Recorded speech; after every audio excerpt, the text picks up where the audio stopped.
What does grace upon grace smell like? That might be a strange thing to consider. To you, grace might taste like Thanksgiving dinner, like turkey and stuffing and cranberry sauce and pie with a flawless, flaky crust. Grace might sound like voices joined in perfect harmony, rising and falling together in a song like that of the angels.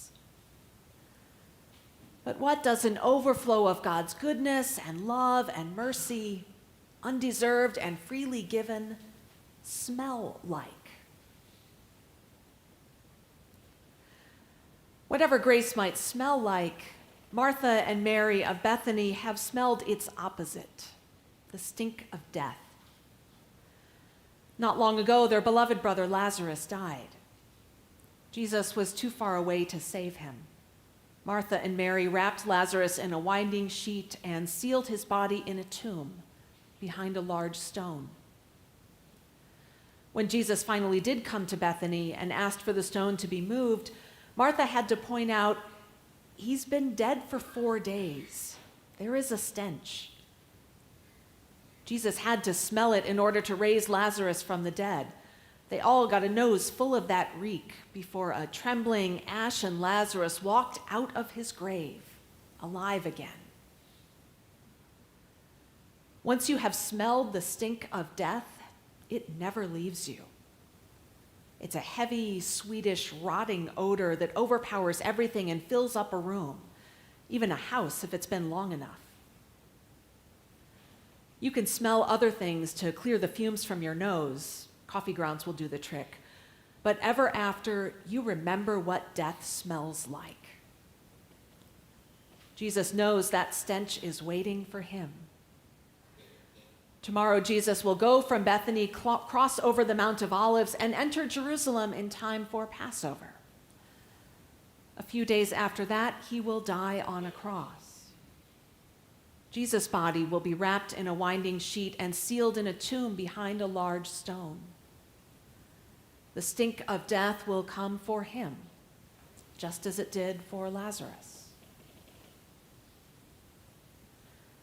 As the cross looms over Jesus, the thief Judas is lurking at his side, traveling with him to Jerusalem.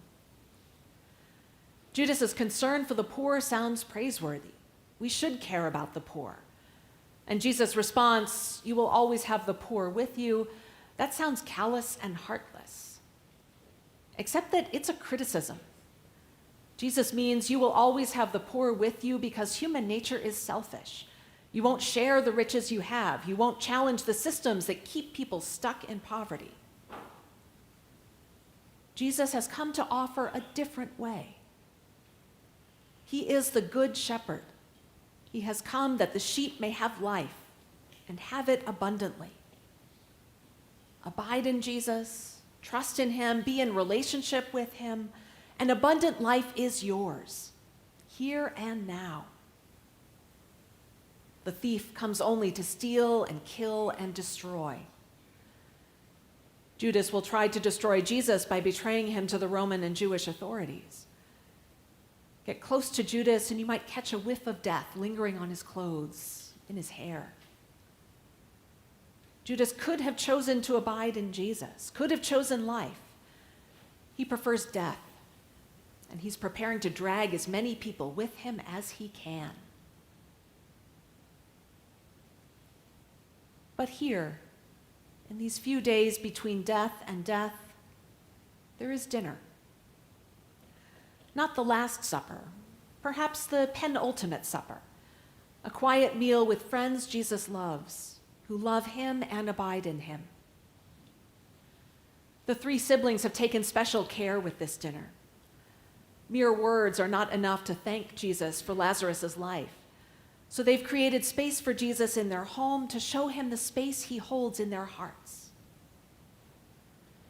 The house is bright with lamplight, fresh with clean linens. A vase of spring flowers sits on the table. Martha serves, bringing dish after delectable dish to the table, passing plates, pouring wine.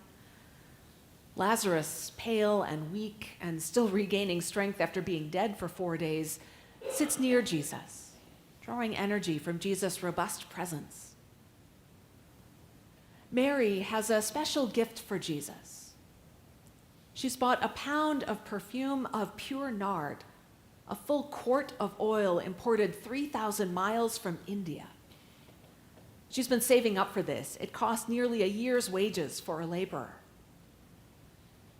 After dinner, Mary brings the bottle, uncorks it, and pours the perfume on Jesus' feet. The oil runs over, spilling onto the stone floor, soaking into the mortar. Mary kneels down to rub the nard into Jesus' feet. She lets her long hair out of its bun to wipe up what is left. The scent permeates the house with a woody, spicy, earthy, lively smell. And when Mary stands up, the smell clings to her. She carries the smell of life on her body.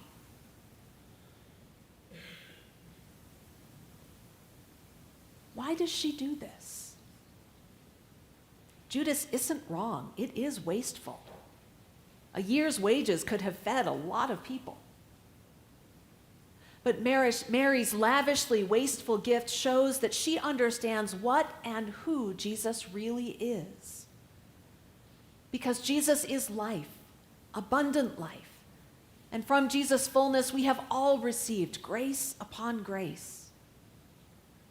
Not a little bit of goodness and love and mercy, not a grudging handout of the bare minimum, but bountiful, sumptuous, profuse grace. With Jesus, grace upon grace tastes like 6 stone water jars full of the finest wine, far more than anyone could ever drink.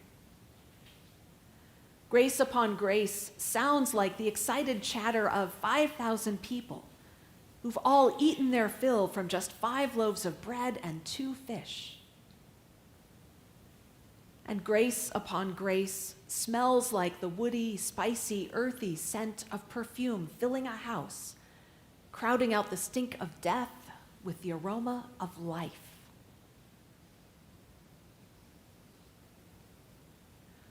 All those who abide in Jesus, who put their trust in him, who are in relationship with him, receive that extravagant abundance. The stink of death may seem close at hand in these chaotic, uncertain times, when wolves and thieves threaten to steal and destroy the sheep. The Good Shepherd comes to us that we may have life and have it abundantly. He is ready, even eager to throw open the windows, chase death and its stench out, and fill our home with the aroma of life. We don't have to do anything other than create space for Jesus in our hearts, our homes, our lives. And he will pour out grace upon grace on us.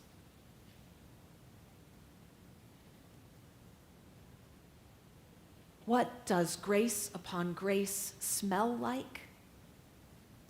It smells like a whole pound of perfume made of pure nard. It stays on Mary's body. She can smell it in her hair even after it's washed. The aroma on her clothes is so strong it soaks into the wall where Mary hangs her dress. As Mary walks through the next week, as Jesus is arrested, tried, executed, and buried, she carries the smell of grace upon grace with her. When Mary and the other women witness the horror of crucifixion and the stink of death threatens to overwhelm them, the smell of grace in Mary's hair calls them back to the Good Shepherd who brings them extravagant abundance. Until at last they stand before an empty tomb, and the risen Jesus steps forward to meet them, smelling of life.